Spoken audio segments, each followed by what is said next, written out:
Washington Yepes y Licenia Espinel comparten un diálogo con el invitado. En Punto Noticias hablamos de...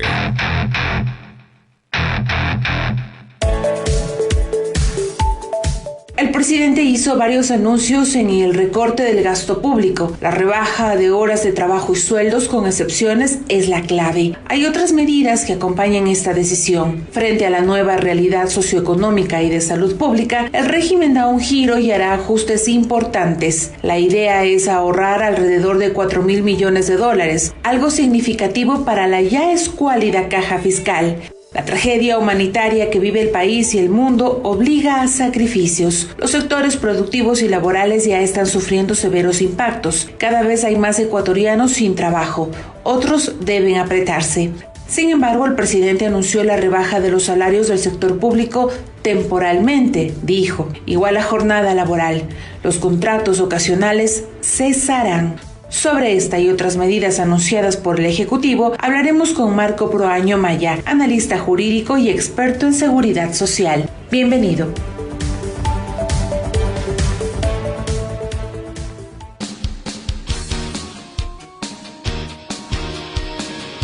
Son las 8:17.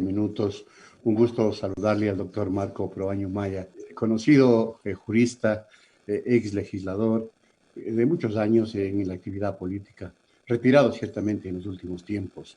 Y claro, la pregunta de cajón es cómo va a incidir todas estas medidas adoptadas por el régimen en el sostenimiento de un ya debilitado seguro social. Si la gente no va a tener recursos, la gente se va a quedar sin trabajo, es evidente que no va a haber aportación para el seguro social ecuatoriano. Y esto conduce un poquito y más a la quiebra que ya se ha venido sosteniendo que va en camino en el IES, lamentablemente. La lectura suya, doctor Proaño, qué gusto. Muy honrado por esta atenta invitación.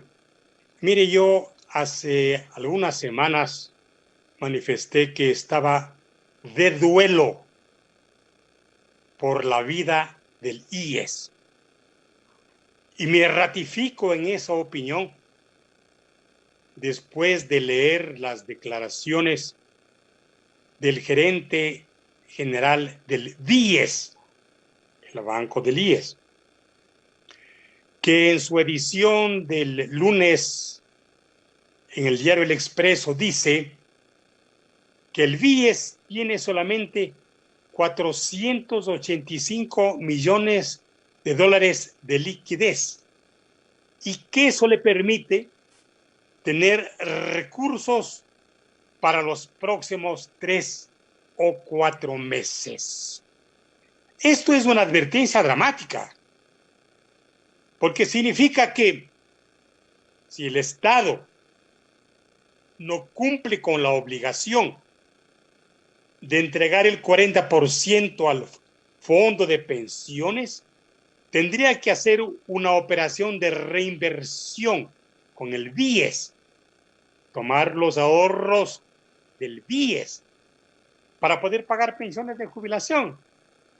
Y es así que en declaraciones públicas el gerente general del BIES dice que solamente tendrá recursos para 3 o 4 meses para poder atender las obligaciones que tiene el IES con los jubilados y con los afiliados.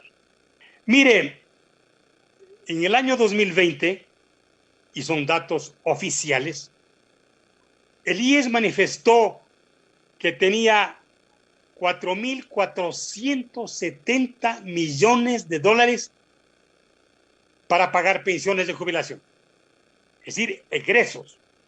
Y los ingresos eran 2,953 millones, una cifra menor a los egresos. ¿Por qué? ¿Por qué?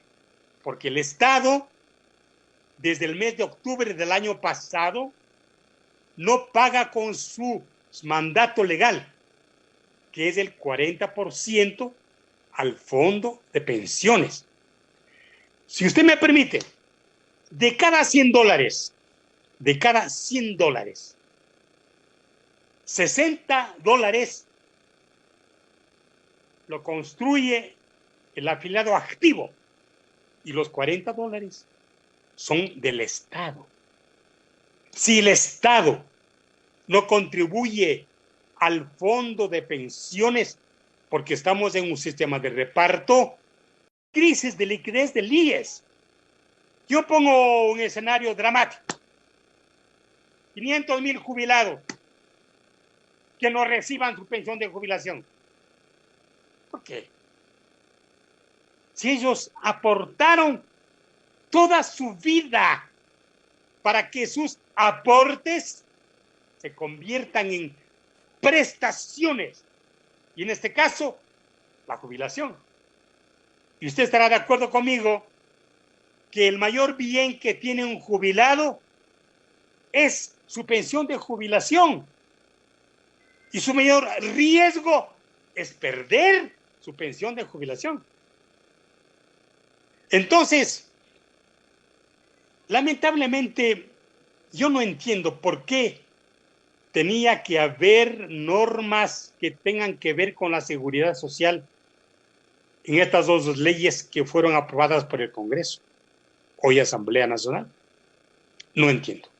¿Por qué? Porque la Constitución señala en su artículo 370 que el IES, el ISPA y la ISPOL son autónomos, que sus recursos son propios, distintos a los del fisco, y que ninguna institución del Estado puede intervenir en el patrimonio del IES.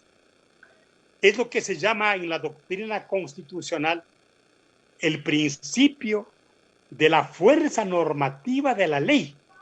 Por este principio, la Constitución tiene una supremacía. Las normas constitucionales prevalecen sobre otras normas, y si éstas están en contradicción con la Constitución, no tienen ninguna validez. Este principio, el principio de la fuerza normativa de la ley, hace que la Constitución esté en la cúspide de la pirámide de las fuentes del derecho, y que sus normas prevalecen sobre otras normas.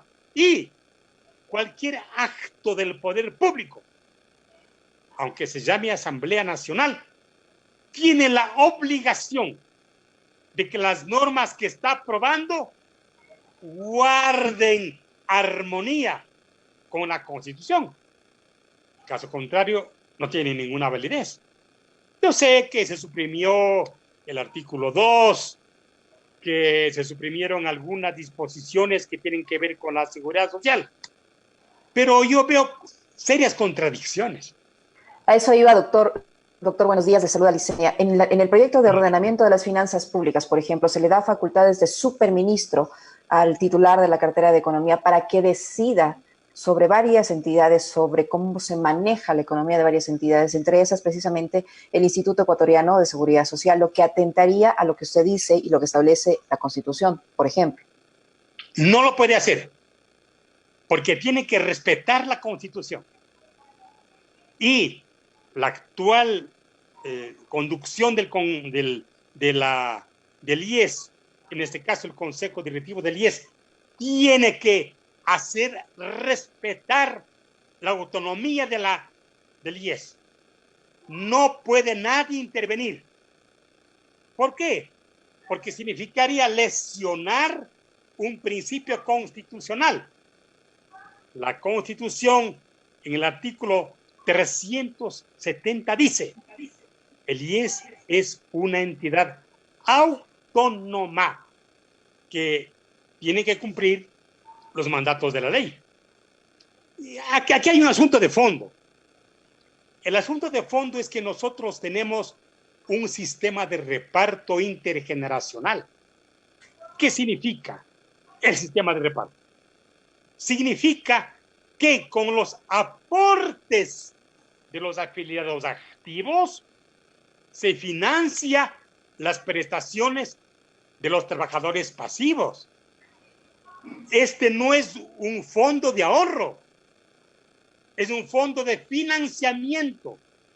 No hay titular, no hay patrimonio, se vienen acumulando los aportes que hacen los afiliados activos con el objeto de que pueda permitirse el financiamiento de las prestaciones de los jubilados.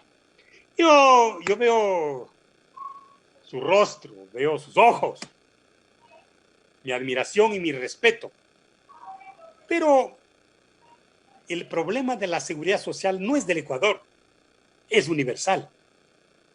Por un elemento. Hoy hay lo que se llama el envejecimiento de la población. En un estudio académico de la Universidad de Stanford, dice que las personas actualmente mejoran su esperanza de vida 5 horas cada día. Es decir, que actualmente quien tiene 70 años tiene 60. ¿Por qué? Por la esperanza de vida.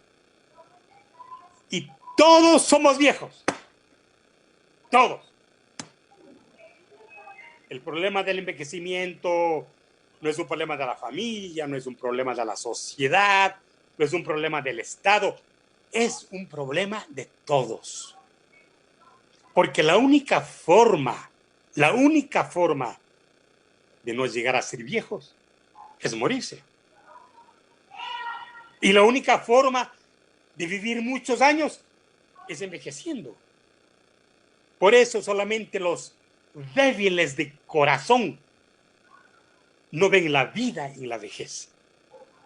Yo he dicho en mis conferencias, en mis declaraciones públicas, yo he dicho que el jubilado, que el adulto mayor, no necesita ni reclama compasión de nadie.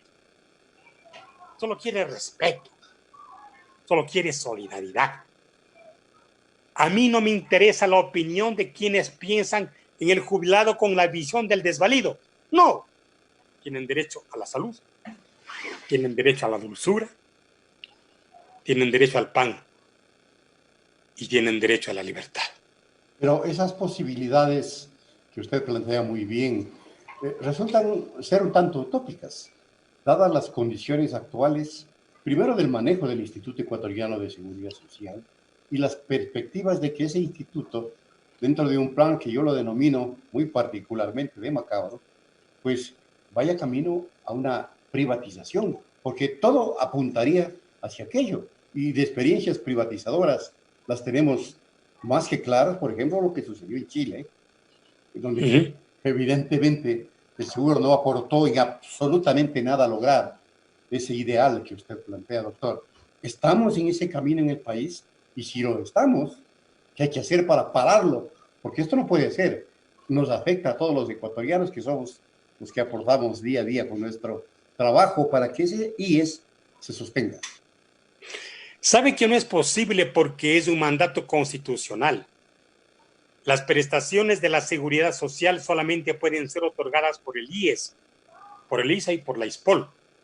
Tendría que haber una reforma a la Constitución, vía consulta popular o vía la Asamblea Nacional, para poder privatizar la seguridad social. En estos países como el Ecuador no es posible. No es posible porque el empleo y la pobreza se contradicen groseramente con quienes sí tienen empleo y sí tienen riqueza. ¿Sabe que actualmente hay 3 sistemas de la seguridad social? El sistema de reparto intergeneracional, que es el nuestro, el sistema de la capitalización individual, que es la privatización de la seguridad social, y un sistema mixto. El sistema de la capitalización individual es un sistema difícil porque hay mucha discrecionalidad en las agencias colocadoras del seguro provisional, cuyos promedios son con porcentajes más altos que la base de la cotización de los jubilados. Mire, en el propio Chile al que usted se refería, En el gobierno de Lagos había lo que se llama la regla del superávit estructural, que era el 1% de todas las entidades públicas que venía acumulándose en un solo fondo para cualquier emergencia, bien sea de la naturaleza, bien sea una pandemia de la salud pública, cualquier situación de emergencia, había este fondo. Pero en el gobierno, en la primera presidencia de Bachelet, tomó el 50% de ese 1% para pagar pensiones de jubilación, para no crear el caos. ¿Por qué? Porque ver a gente vieja reclamar sus derechos, eso nos conmueve a todos. Por eso yo he dicho que la mejor herencia que nosotros podemos dejar a las nuevas generaciones es demostrar que fuimos capaces de luchar con razones, de luchar con energía, de luchar con convicción por las conquistas y logros que conseguimos en años honorables al servicio del país. Y luchar por los jubilados significa luchar por ustedes, luchar por las nuevas generaciones. Así es, doctor Proaño, un poco para concluir, ¿cómo afecta entonces tanto el anuncio de medidas económicas del presidente en el sentido de que son $900 millones de reducción de la masa salarial, la ley humanitaria que establece los supuestos acuerdos entre empleador y trabajador para la reducción de la jornada laboral y la ley de ordenamiento de las finanzas públicas a las finanzas del IES? ¿Esto va a tener consecuencias? ¿Cuáles son esas consecuencias que podría tener en la seguridad social? Mira, a mí me llama la atención cuando el ministro del Trabajo en declaraciones públicas ha manifestado que se reduce la labor de los empleados públicos y que los aportes al Seguro Social serán por la totalidad de la materia gravada. ¿Cómo puede un acuerdo violentar la ley? Es decir, tenemos un gobierno muy discrecional, un gobierno que no respeta las leyes, un gobierno que no respeta el ordenamiento jurídico del país. Usted estará de acuerdo conmigo que un país tiene que ser gobernado por las leyes. Las instituciones no pueden someterse a las necesidades del poder. Una autoridad no puede pedir permiso para respetar la ley y terminan sometiéndose a los designios implícitos y ocultos del poder. Y yo entiendo que lo importante de un gobierno es servir a la gente. El poder de la gente es más fuerte que la gente en el poder. Por eso nosotros pensamos que la mejor forma de humanizarle a un gobierno es con la seguridad social. ¿Por qué? Porque la seguridad social protege al ser humano de las contingencias, de los riesgos propios de nuestra realidad personal, que no pueden ser resueltos por la caridad pública, por canastas, por otras formas de asistencialismo. No, tienen que ser resueltos por acciones públicas, institucionales, respetadas por leyes y por la eficiencia de las instituciones. Muchísimas gracias, doctor. Muy honrado. Muchas gracias. Muy honrado. El doctor Marco Proaño Maya, experto en materia de seguridad social, ex asambleísta, por cierto, además, exdiputado de la República y conocedor de la materia jurídica. Muchas gracias, doctor. Punto Noticias. Aquí se escuchan bien las noticias.